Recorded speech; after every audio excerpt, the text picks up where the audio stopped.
Hey, what's going on, guys? Welcome back to another video. In this video, pretty much going to be recapping the whole year and just whole experience of growth operating with my boy Scott here as well. Scott's been growth operating for about a year now. 14 months. So we'll pretty much go ahead and just recap everything. I'll let Scott go ahead and introduce himself too as well. Yeah, I'm Scott. I've been in online business for like 3 years. I've been growth operating since November of 2024. Yeah. Before that, I was a closer for about a year. I also had an SMMA for a little bit under a year. And yeah, now we're in a much better space as I've realized all roads lead to info. And here we are. What about you, bro? 100%. Who are you? And Who's Kyle? for anyone clicking on this video that doesn't know me yet too as well, I pretty much started online business 3 years ago. I actually started off as a closer, closed for a little bit, but realized I wanted to do something a bit higher leverage. Didn't want to spend my time on closing calls all day. So then I pretty much came up with an idea that I wanted to just take sales ops and put it into other businesses but get a higher percentage. After that, I pretty much started going off on a bunch of different clients' accounts, started to try to scale those up, and actually met a couple guys that wanted to rip the same offer I was doing but more mainstream, and that's where we came up with the growth operating term. Around last year, we went on a little bit of a run scaling up that offer, and then after that offer got shut down, fast forward to today, I am scaling up a bunch of different offers on my own. Currently 3 clients that are all doing over 6 figures a month. Yeah. Starting back with that, I mean, one thing we can get into is, for you, Scott, like, why did you go ahead and just move from closing into another domain of just like operating? Well, bro, like originally it was like SMMA. And Christian over here is a SMMA guy too, off in the distance. But yeah, I did SMA for a minute, and the problem is like there's such low leverage people. Like you can make money, and I have one friend who does like $750 a month with like a pay per lead model, with like pretty low margins. But the thing is, you work with a lot of low leverage people, business owners who don't even know how to log into like a CRM. They have cash flow problems, and therefore you have cash flow problems, and it's just low leverage. Like I don't know. I was dealing with like 2 to 3K a month retainers, low margins. We had hit like 28K our best month and kept like half of it, and then we're done with our money and lost all of it. Versus this, it's like that 28K you can make from one rev share payout, and work a fraction of what you'd work with even one client over there in some cases. Obviously that's not all the time, but yeah. And then bro, like closing, I mean, how was closing for you, bro? Closing, I mean, it's good, but I 100% think that if you're just like completely new in online business, like having something to, like having a skill that you can lean back on or just like lean into, 1000%, I feel like closing is a stepping stool. I personally, unless you really love the game and then you go off and, we know a lot of people do, they start up their own coaching sales training off, bro. I've seen like 13 pop up in the last 24 hours. Yeah, but yeah, I mean, it's good to be in for like a year or 2 years, like learn the skill, but then also as well, it's like kind of like what you were saying about like in the agency space, like you're a bit under leveraged, like you're dealing with a lot of business owners that honestly aren't really the best business owners, and you're dealing with that volatility too as well, because like 1 month you'll make 12K, the next month you'll make 4, and then the next month you'll make 8, and it's just very inconsistent to where you're stuck having to look for new offers. You have to continuously run your pipeline or your network to find new opportunities too as well, because any day one of your offers can shut down, ad managers can get shut down, and then the thing that sucks about it is it's not ever in your control. And when I'm in business and I like to make my money, I definitely want to be in control and be the one pulling the lever. So it's pretty much why I jumped out of closing. I learned the skill, and essentially it was just like instantly like I had to find something else, because I knew too as well, it's still a job. Like, in my calendar owned me, I didn't own my calendar. Like whatever was on my calendar, that's what my day was. And it used to, I don't know if you had this too as well, but like I would have like a call like in 30 minutes and my mind would be fixated on that one call. Like I wouldn't be able to do anything else until like I was able to take that call. And then fucking 3 times out of 10 or 4 times out of 10, that call wouldn't even show up. So like, yeah, bro. I mean, it gets to a point because like the thing with closing is you lack leverage. If you're, let's say, on an offer that's doing 200K a month, you're one of 2 closers. You have no control over the marketing. You have no control over if the offer owner is satisfied with that 200K a month and wants to fuck off and stop posting YouTube videos. So therefore, if your calendar and your volume drops, you have to either 1, offer stack, or 2, find another offer to where, the amount of sales managers that are over-promising 10K OTEs nowadays will get you on an offer, and then maybe you make 3 to 4K. It's like this constant flywheel of you make 10 to 20K a month, and then you go right back down. And then that's why all the salespeople start sales training programs more than any other possible online business model, is because, bro, they quite frankly don't make a whole lot of money most of the time.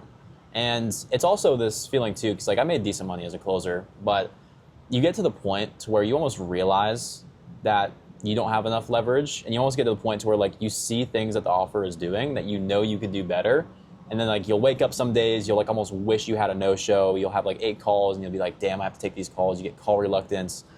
That's not for everyone, but that's kind of the feeling that you get when you're starting to get burnt out, and it's almost like time to make a switch. And that's what I had, bro, because like I started closing with the thought process of eventually I'm going to be doing geo, because I wanted to learn the info space, but then I realized, bro, like most of these operators and offer owners just have no idea what they're doing. And so it's almost higher leverage to get into that, even if you're new.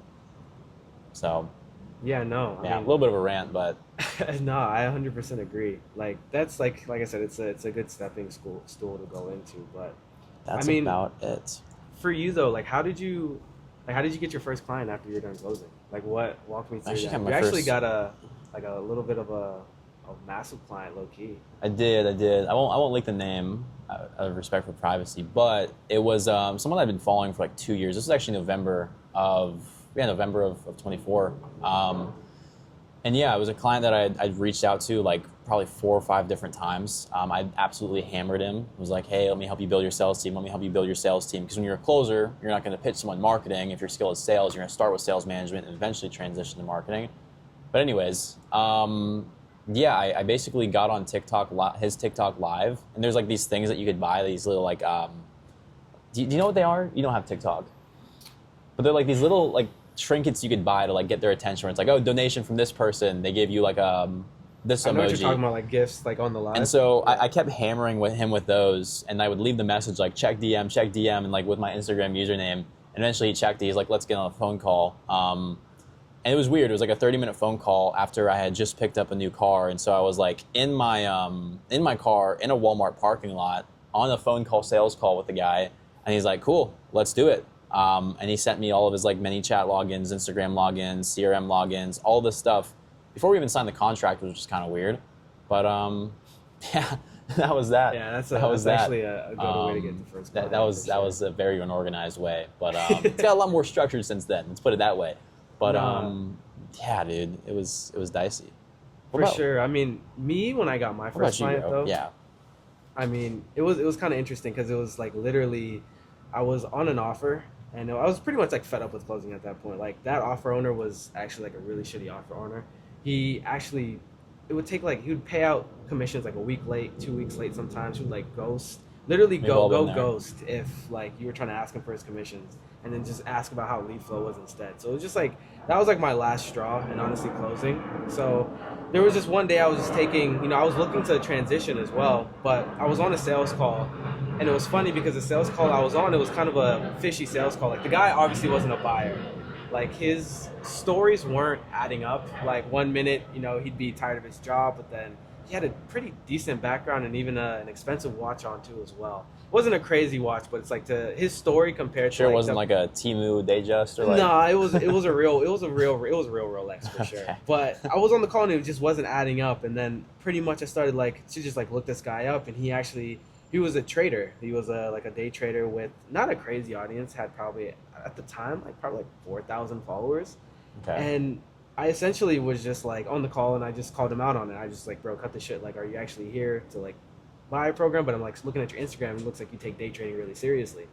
So he pretty much was like, yeah, honestly, he came out front about it. He was like, yeah, I was honestly just trying to funnel hack the offer because I think this offer makes a lot of money.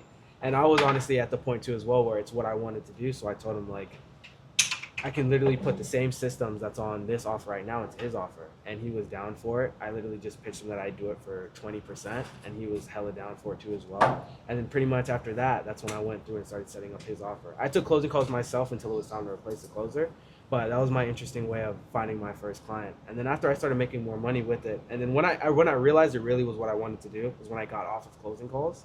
It was just managing everything on the back end for 20%. I realized I was like, okay, like this is something I want to go all in on. Yeah. Right on, man. Right on. Fast forward to now. Got past first client. Where are we at now? How many clients? What are things looking like for Kyle? So right now, honestly, I have 3 clients. I'm making 30K a month with them. I'm not gonna lie, I've been juggling between 20 to 40. I've noticed one thing about me too as well is like when I get to the like 30 to 40 range, I was doing it wrong. That was when I like hit my capacity. And then I would just like pretty much stop at like 3 to 4 clients max and not go any further than that. So that's pretty much Yeah. been where I've been right now. But I've been working on, changing up my offer a little bit to where now I have a lot more time in my hands to where I can then start scaling past the 40K a month range and also start looking for better opportunities. But we'll go into the whole opportunities dilemma a little bit later into this. What about you? Yeah, so I have 9 clients right now, bro. End of November, we lost 1 client, and so we ended up signing on 5 more. They tried to lower we actually we're partnered up on that deal. Yeah. They tried to lower our rev share by 0.5%. So we're basically like, get fucked. But November was my best month. The growth operator, or the agency as a whole, InfoPros, which we've structured it more of like an agency than just traditional geo at this point. But we did a little bit over 111,000. It was like 88,000-ish in rev share payouts. We signed 1 consulting deal, 3 client setup fees, and then 2 that we did with no setup fee. But total like actual profit was around like 68-ish, just under 70.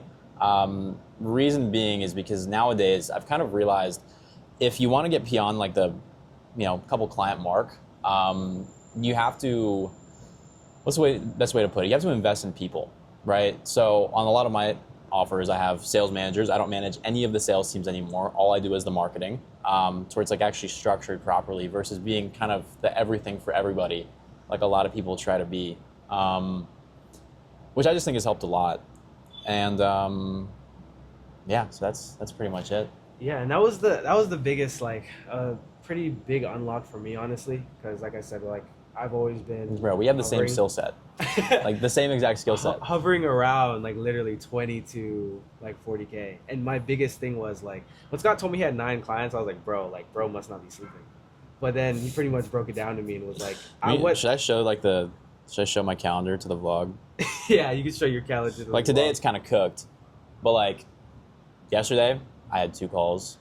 Day before that, okay, was kind of cooked, but only for like 4 hours. And like it's not too bad. It's like 4 hours a day of like real work, let's just say. Yeah, it's literally not bad at all. Because I remember one time Scott was I think Scott, you were at like maybe 50 or 60K a month, and he was telling me he was like on like a Minecraft bender, playing Minecraft like 2-3 days in a row, and I'm over here fucking struggling, making less than he was. And I was like, bro, man. like this makes no sense. Bro, I got my Xbox inside right now. It made no sense, but I was like, when he dialed it down to me, like that's the thing, like a lot of like, and it might be an ego thing, or it might be a thing where like you just like to be in control, but like trying to manage marketing and sales, and then also as well like the whole back end, all the automations and everything, like you have to be able to let some of this stuff go, because what I've realized is like, especially like managing the sales teams, it took so much, not even time to as well, just like mental bandwidth, like having to like really like be on setter's ass all the time, right? Watch closing calls, which takes a fucking huge chunk of the day. Be able to dial it into their brains about how they need to pre-handle this, or how they need to this is how they need to pitch the offer, stop selling towards guarantees, just like a bunch of different stuff. And also like being on setter's ass is not fun too as well, or having to just like one guy's not performing, or one guy's taking off, or going on a cruise, or doing some random shit, or just doing live shit. Like managing people, it takes a lot of time. It does. Right? So being able to outsource that, or even have someone that's competent to be able to come in and take care of that, while you can just like, for example, what Scott does and what I'm more so doing now is just managing more so of the ads and the funnels, just like the whole front end. Yeah. After the realistically, after the setup, like after you set everything up, script out all the ads, make all the funnels, you really don't have to do that much. Like how much time are you spending on each client? I would say a day. It's hard to quantify each per day because it's so sporadic, but it's a lot of front-loaded work. Like real, like actual hours of work each day is like 4 hours-ish, maybe as low as 3. The rest of it, like if I were to tell you I'm working 10 hours a day, realistically, I'm just checking Slack for new payments channels. And just like communicating with, I don't consider that work, because like a lot of my clients are genuinely my friends. Like I'm going to dinner with clients later. I have another client that literally lives like across the building. I don't have anyone in this building yet, even though it's Guru Tower, but maybe? No. Anyways, random rant. But yeah, One thing I've also realized, which a lot of people don't talk about, is there's kind of like levels to geo, right? Like you start off as like the chief give a fuck officer, like literally doing everything for everyone, which is managing the sales team, doing the marketing, but doing it all yourself. Like I think it's great to pitch full stack because you have leverage, and if anything, you'll fire the client before they fire you. But the problem is people will get like 3 clients, 4 clients, 5 clients, and they'll manage. Because luckily you didn't do this. You were only doing sales management for like 1 or 2 of them, right? Yeah. Yeah, but like there's some people that I know, and they're like, dude, I'm making like 20K a month. I have 3 clients, and they're all full stack, and it's like, what the hell? They're working 10-hour days. You know what I mean? Luckily they keep all of that, right? Because they're doing well, but the thing is just leverage. Like you invest in people, it sucks in the beginning because you lose some margin, but over time it gets better. And so like the next level to that is like, let's just say you're a sales manager and you want to stay on the sales management side. You find let's just say you're charging 10% above commissions. You find another sales manager under you that can take 5% on a couple of accounts, and then you have 5% of multiple offers, and now you could take on more offers, more than just 3 or 4. You could get up to 10, and you're in a much better spot, right? It's simply low-key building a pyramid, but like that's kind of the game, right? So like for me, I have 3 different sales managers right now that I trust ridiculously because I'm not going to put one on every offer, and then some of them have in-house. But that's just the way I've structured it. And then all of them except for one, I pay out of my cut. So like worst case scenario, they can't take my client and give them to another marketer. You know what I mean? So. Yeah, no, I mean. But yeah. And then going into like you said, like levels of like geo, like what do you think though, like on like the lower levels or like middle to lower levels, what do you think a lot of people are like doing wrong from what you're saying? Low leverage clients. A lot of the times, like once you get past the initial stage of like finally sending consistent outreach, getting on calls with people, like I feel like everyone goes through this stage when they don't know. This is the same thing with like setting and closing. Like you get sold on, like let's just say someone pitches you, hey bro, we have an offer, it's only done like 20K a month, but we're gonna book out like 10 sales calls a day next month and it's gonna be great. And you're like, oh my gosh, I'm gonna go into this making 10K a month. But most of the time when you get on an offer, waiting for the SVJ to pass by, when you get on an offer and they have like no brand, they're like a super small brand, bad engagement, and they haven't done a lot of money in the past, it's going to be hard to get them to do a lot of money in the future unless you're in like real estate or trading. So a lot of people take on a lot of like shittier offers, when in reality it just takes like 1 to 2 golden opportunities to scale. But also a lot of people don't know how to do paid. So like I'm sure you've seen it, but these people that will partner with these like micro creators that have like 5K, 10K followers and just try to rip them completely through organic and never like implement ads, they usually shit the bed. Like we have one client they'll probably, I mean, they haven't passed 300K a month yet, but they're doing roughly like 230, and they have like less than 10K followers on Instagram, and they did 16K in July, and then we signed them on. Next month we did 84, and the next month we cracked our first 100K month. Now we've had 200K months in a row, and it's like that wouldn't have been there if there wasn't the skill set of paid ads, which is needed if you ever want to get an offer to 500K, $1 million a month, without having some ridiculously fat personal brand, which everyone's outreaching to anyways. So Yeah. Bit of a nuanced answer, but I'd say ads and bad clients. Yeah, I would say that too as well. Because I mean, I have a client right now that has around like maybe like 5,000, 6,000 subscribers max, and he didn't start On doing 6 YouTube? figures until we started doing paid. Like Yeah. every time like he was at like 50 to 60, but as soon as like we started doing paid, it went up to the 6-figure range. But with that too as well, like I would say opportunities, but it's like people take on bad offers, but also as well they have to deal with like bad offer owners. Yes. So yes, I it's forgot like about that. bad Oh my offers. God. Like I 1000% agree. Like there's some shitty offers. There are some shitty offers and opportunities that you take on, and what a lot of people do too as well. And I don't know if like what you think about it, but I think it's scarcity. Like you spend all that time doing outreach, and you finally get an offer, an opportunity, and even if it's shitty, you're gonna It still is scarcity. keep it. You're gonna keep it because it's like, you know what, fuck it. Like I don't want to go back to doing outreach. This like what I'm dealing with here is better than finding a new client and just like being in that type of loop of just like not knowing where my next client's coming from. So I can understand that, but like once you move through that form of scarcity and you continue to understand like you just need to find a better opportunity or a better offer, it'll work out better for you.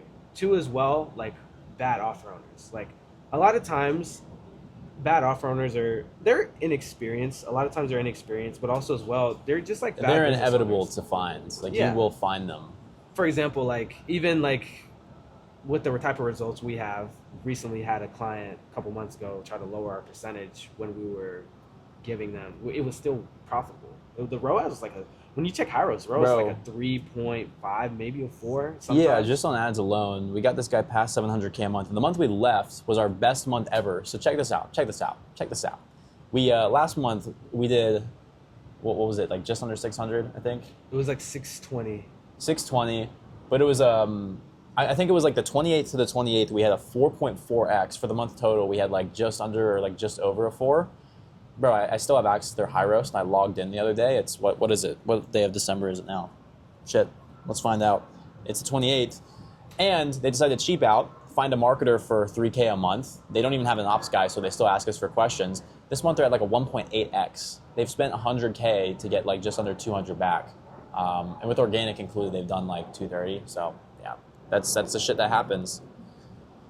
As well, and that's what like it leads into like even though the opportunity was great, was like it was a good offer. There's some closers, the closers were good. They had a good sales team. We got multiple closers their first ever 10K month on that offer. Yeah, no, 100%. I'm not gonna name names because then it'll trigger, but like the opportunity was great. And but I've it's had like the offer owner.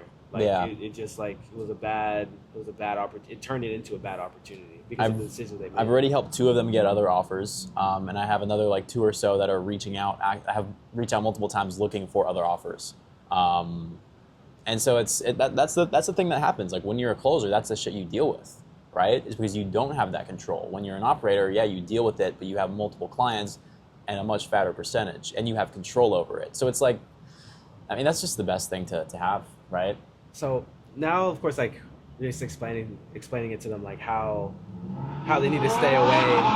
Sorry, just another SBJ, I think, but how to stay away that from. was like a STO.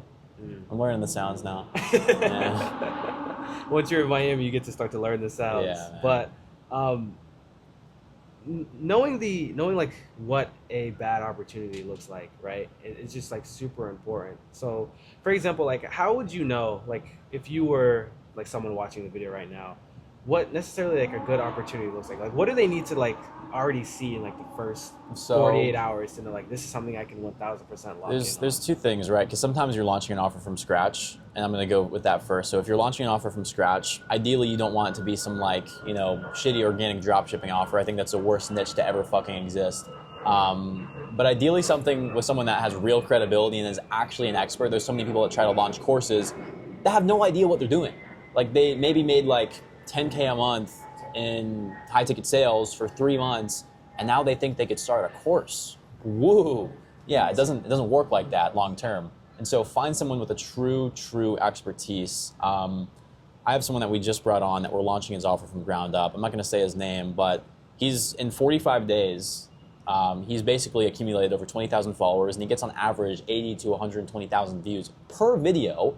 And it's very like middle of funnel. It's teaching people how to buy businesses. And so we know for a fact this guy is going to crush, because not only does he make a lot of money doing what he teaches people to do and has had a lot of experience, but like he's got money. Like he's able to invest in ads, invest in all these things, right? So that's huge. If you have someone who has an existing offer, if they're not willing to show you their payment processor, don't take them on. Some offer owners, you might have experienced this, but if they have a struggling offer, they will try to find an overqualified operator to save them. Have you seen that? But like, let's just say I had one person that I signed on. This was back a while ago, like earlier in the year. They're like, yeah, bro, we've done like multiple 80K months. They were actually only doing like 40K a month in cash collected, but they tried to say like their contract value was their revenue, which is BS. Like shit like that, man. You got to avoid. And also, if they're not willing to spend money on ads, then if they have a limiting belief around ads, either you fix it or you don't work with them, because long term it won't make sense unless you want a quick cash grab. I want long term offers. So that's my answer. What about you? Anything else you notice on that?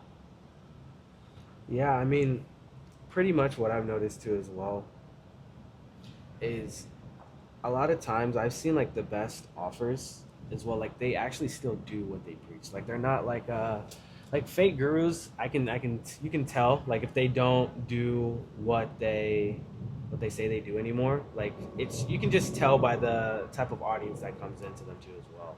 Like I've had people I've worked with like drop shippers Shit. that Takes back a client right now. Sorry, guys. I'm gonna let him keep talking. I've worked with a client before that was a fake guru, and when like you could just tell, like you can just tell too as well, and it makes the opportunity a bit worse. So it's like when you're going in and you're trying to look for those specific like golden opportunities, typically it will result in also as well like transparency within the offer. Like Scott said, you don't want people hiding their revenue trying to get someone overqualified to like save them from drowning. And then as well too, like I've seen like a lot of times, unless like you are very well versed in running ads, a lot of times like a lot of offers to take on is like you said, you just come in and you do like one specific thing, like you're operating on the marketing when they already have like a sales team in place, or they already have like everything else set up for them. Because sometimes you don't really want to take on everyone and start up offers from scratch unless you really know that they're expert in their space, and of course like Scott said, they have a lot of money to spend on ads, because then after that you're just pretty much just hoping something can organically hit the lottery. So I throw a brokey bait at offer owners. I don't know about you, but when I get on calls with them, they'll ask me like, "What's the test budget for ads?" Like like 15K a month. Just something chill to start, and then we'll scale from there. And if I see like a gulp, or if I see like a oh yeah, that's why so much? It's like, yeah, I know this guy's probably cooked unless he has a massive audience. You know what I mean? Because like there's a lot of people that actually practice what they preach and do well at it, but there's also a lot of people that straight up famous. You know what I mean? And sometimes you got to throw out a little bait to find out. Like I have one client that I just signed on, and I know he's got bread for a couple reasons. Number one, he gave me 0 objections and said, hey, it's worth a try, 5K a month base and 10% of cash, which is sick. Second reason, or cash after ad spend, to clarify, which is sick. But second, and just for doing the ads, by the way, not to hard flex on the deals I'm signing, but he was spending, I think he was going to spend like 20K on a live event. He already spent like his first 5K on it. That was unprofitable last year, and so I told him don't do it. And he's like, okay, I'll take the 5K loss, whatever. What else should we do? I'm like, webinar. And he's like, okay, easy. And I pitched him literally, I was like 15K initial budget. He's like, okay, well, we're already spending like 20K a month at like a 1.5x. So I'm like, this guy's got bread. You know what I mean? His funnel's absolutely cooked. We're going to turn that shit around so fast. But like that's an example, is like you want to find rich offer owners. Otherwise, you're going to have a not so fun time. They're going to crash out on you every time you have a unprofitable day on ads, which, it's like normal. They're going to crash the fuck out if they're not rich. 100%. I mean, So, one yeah. of the last things I want to hit on too as well is like organic versus paid. So I know there's a lot of people that want to come in and do operating, and they're probably like newer to it, and they want to more so, of course, they're going more so for organically, because I mean, you're trying to make money, you want to make money in the easiest way possible. Oh yeah, for sure. Right? But then as well, like once you learn paid, it also opens up a lot more opportunity for you too as well. So, for example, transitioning, because a lot of these guys probably watching this are doing just organic and they're scared of paid. They have like a bad mindset. So many, towards bro. it. So many. So when do you think too as well, like is a good time to transition then from just being strictly just like looking for these organic opportunities to then going into paid, and then just I say it's temporary pain for just like long-term pleasure. Look for organic opportunities and pitch them paid on top of organic. I think that's the best way to do it. Because like the last thing you want to do is be like, I have the paid ad skill set, and then just go pitch a bunch of shitty offer owners. You know what I mean? Like try to partner with someone who's got like 1,000 followers and be like, yeah, I'm going to take this guy from 0 to hero because I know ads. Ideally, you want to learn ads as fast as possible. Make someone money with organic first, so they have house money to throw on the ads. I mean, I just tell my credits, hey, not my credits, my clients, run it through an Amex, get some crazy flight points, pay off your ad spend with the sales that you make. So like if we spend 20K on ads and we make you 80K back, pay off the 20, keep the other 60, and we basically just made money out of thin air, right? And now you have free flight points to, wherever the hell you want to go. You want to have a Euro summer? Sick. We're going to pay for it this year with ads, while also generating you money that you wouldn't have had otherwise. So yeah, I think the best thing, the most profitable ads too is like, let's just say you have a creator with 30K followers, 100K followers, and you make them 50 to 100K a month with paid ads, right? Well, now you have a massive customer list. You run lookalike audience, you run warm audience retargeting, and then broad as soon as you need to. You're making so much more money from the existing organic, and like some people think that when you run paid ads, it hurts your organic performance. I think that's the most retarded thing I've ever heard. I didn't even hear that. I heard that. I didn't know that. I heard that. Yeah, I was like, what? No. If anything, it helps it and grows your following as well, because you're not boosting posts.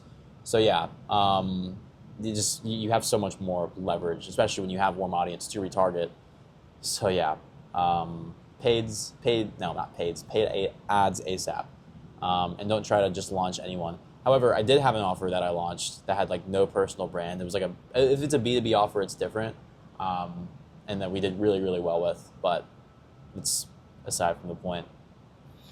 So. I think too as well, what a lot of like, I've just seen it too as well, because the difference between me and Scott when we did operating, Scott more so started off on paid and I more so started off on organic. So yeah, as well, like a big thing is organic. A lot of these guys are used to like the warmer leads. Like everybody wants the warmer leads to lay down leads. And then the biggest fear too as well. Leads. Yeah, exactly. The biggest thing too as well is like launch on paid.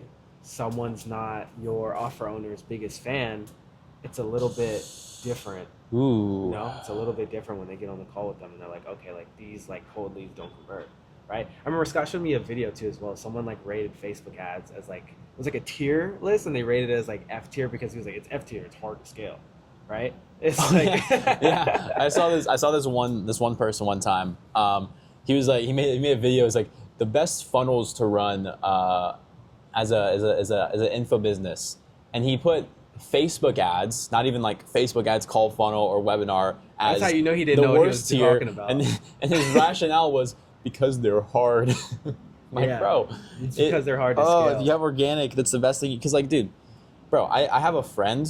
I might have told you about him, but bro, he has a TikTok shop offer that he has 50% of. He's not even the face of it. It's this dude in college, and they got to like $1 million a month, just completely cold. Like they're running 8 webinars a month, and they're not evergreen. They're like live webinars, which is crazy. So yeah, almost all through paid, like 95% through paid. So that brother right there spent 160 grand and got 1.1 mil out last month. Yeah. If you know how to do that, shit, you're in a pretty damn good place to be. And that's where it leads with the opportunities. Like the opportunities I was talking about. Like I have clients with way less followers than a lot of these other accounts with way more followers, and we're making more money simply because we are. It's crazy. Paid. There's a lot of like, once you understand like paid and you get really good at it and you have a lot of money spent behind it and you start to really understand how the ad platforms work, because ad platforms, they want you to win. Like it's literally set up to go at, you can just understand messaging and targeting, right? And you just have it lined up with your offer. I promise you, like once that's dialed in, it literally does pretty much like, I would say like 95% of the work for you. Like literally 95% of the work for you. It's crazy, bro. And what also happens too as well is you can then go to and literally like create your own gurus, essentially. Like take someone that is an actual expert. They probably have like 1,000 followers, and it's something that you would never look at before if you can only do organic. Yeah. And you could literally put ad spend behind it and pretty solid best practices behind it, and now you can start making 50, 100, 200 a month with that same exact type of opportunity that would have never opened up unless you didn't know paid.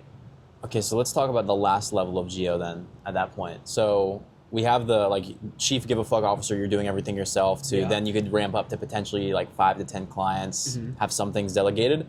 But then there's a publishing route, which not a lot of people really talk about, and I get excited about because it's what I'm really venturing a lot into right now with some offers. Like for instance, the one that I just mentioned a little bit ago that doesn't have an offer yet, but where you take anywhere from like literally you find someone that is like actually an expert, not just some rando, not just, you know, whatever, but someone who's actually an expert at something that can blow up, has the potential to blow up, which, you know, sometimes it's hard to tell when you're new, which is why you shouldn't do it when you're new. And you literally go 50-50 with them. Like you share, if you get a chargeback, you share it, like all that stuff. It's more risk. And sometimes I know someone as well who they do 75%. They take the face and they'll front all of the ad spend. They'll do all of the fulfillment aside from the actual content itself. And then you scale. And you don't have to worry about the personal brand aspect. Again, you don't have to front the ad spend, but at that point, you can have one offer that's doing, let's just say, $500K a month. After ad spend, after commissions, you're making multiple six figures a month of profit. Yeah. You know what I mean? So like that's the next level there as well. But it just depends. You have to meet offers where they're at. It's kind of like a scenario, like a thing where like the more skilled and competent you get in a field, the less competitive it gets too as well. Because literally after that, like publishing is literally just like generating your own gurus. Dude, like literally creating your own gurus and your own offers.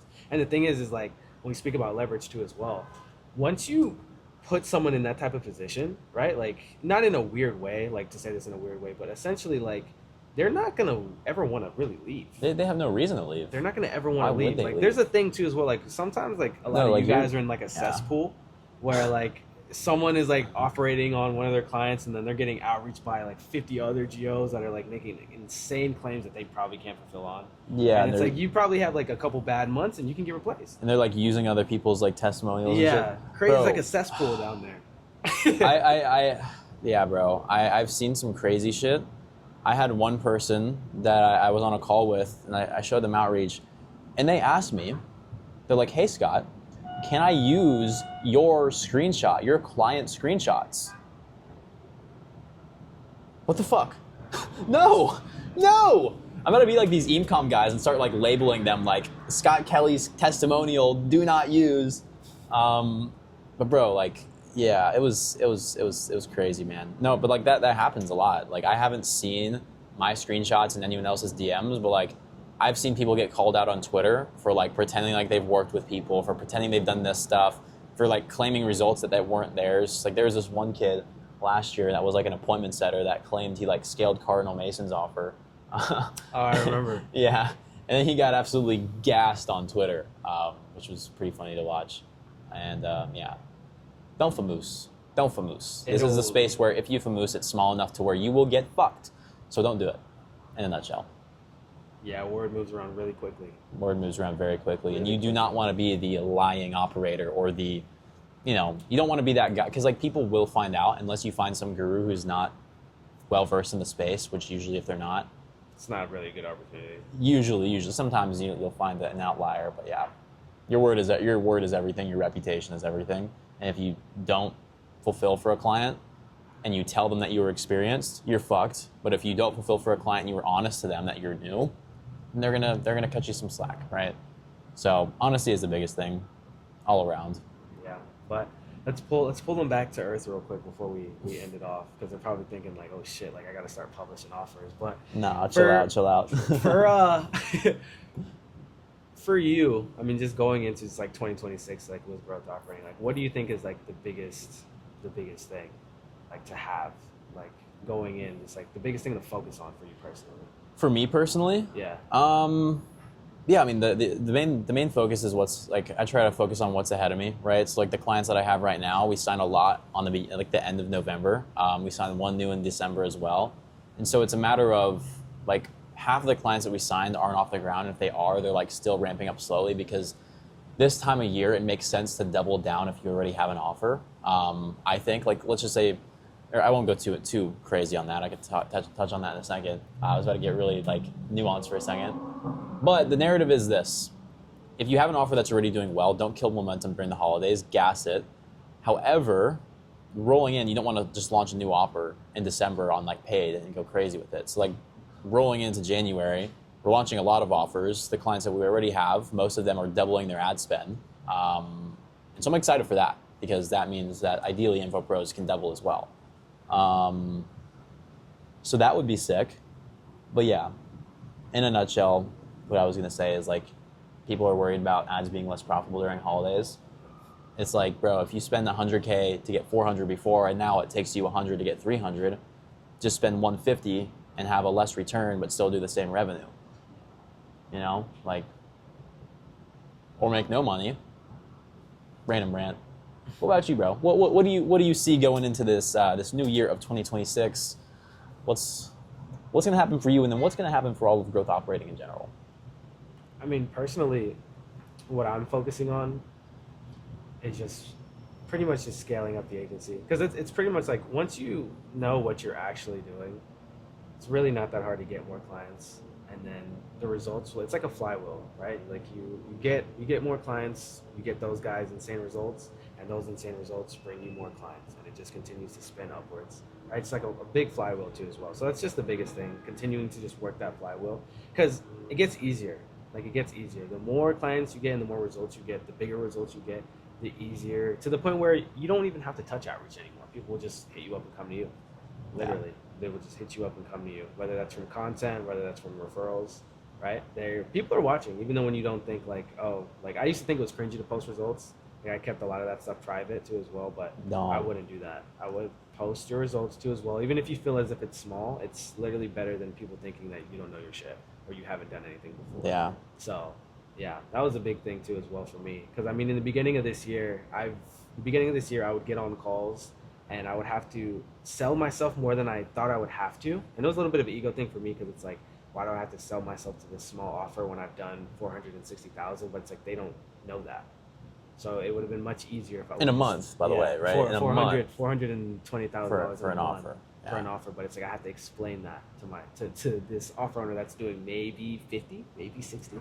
So that's a big thing too as well. I would say going into the year, if you are doing geo or thinking about doing it, also as well, just like having that presence too as well. And then I think too as well, Yeah.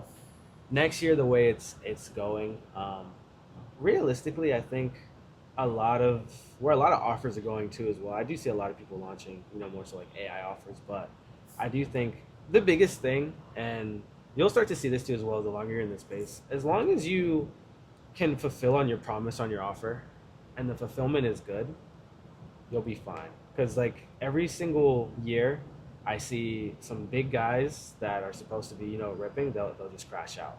They'll crash out and they'll go to zero. And it's like, that's like the info game. If you're in here just for a cash grab, it spits you out pretty quickly. Like you'll make money at first, you'll buy the cars, you'll increase the lifestyle. Ebbs and flows. But then you'll crash down super hard. We've seen some big guys crash down this year too as well, where their reputation's ruined and there's no coming back from that. Sam Millsap.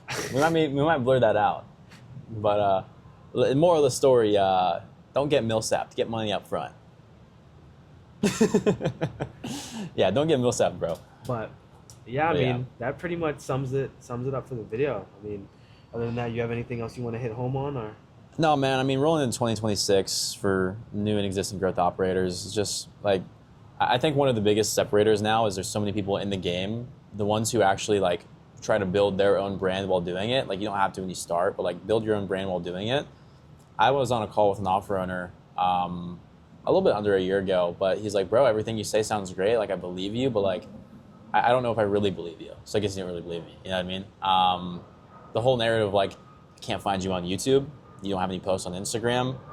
How do I know you're legit? I can't find you anywhere. So don't be the guy that just does outreach and just has like a couple of screenshots on your stories. Like get on YouTube 100%, and then start posting short form as well. I think that's super important. So like when people go on your page and they see like, oh, this guy also posts content, and let's say a pinned reel, they could see you have a 100K a month case study. Even if you're beginning, you only have like a 50K a month case study. You know what I mean? But awesome. So, Other than that, I think that's the biggest thing, man. Not it, though. Other than that, growth operators, non-growth operators, I hope you have a wonderful and blessed 2026. I hope that, I don't know what I hope, actually. I know I'm going to have a fantastic year. Kyle's going to have a fantastic year. If you stick with it, you double down on it, and you acquire the skills of paid ads, you work with the right offer owners, and you do the right things rolling in 2026, and don't just be some freelancer, you'll probably do pretty well. Like I started this year, Interpros was struggling. Like I've had 3 6-figure months as an agency this year. Well, 2. This month will probably be the 3rd. But bro, the reality is like you just have to like double down and get higher leverage clients, get better skills. Because bro, like I don't know how yours was in the beginning, but like January was like I think 6K, February was around there, March was like 12, and then April just boom. Yeah, that for me like. Same thing. That offer that I worked on that I scaled up to 420K a month, I had 20% of that, and that was pretty much like the only offer that I didn't even do any outreach or take on any offers. Like that's what I was And honestly, I feel like that was just like my fault, my mistake. I learned my lessons as I go. So just, of course, just take on more offers. But that was the one that I really dialed in on. And then after, when that offer shut down in January, I had no clients. That was when like I had to literally start everything from scratch. I didn't get my first client until like late February, and then after that, that's when it started to compound and pile up again. But it's the same thing.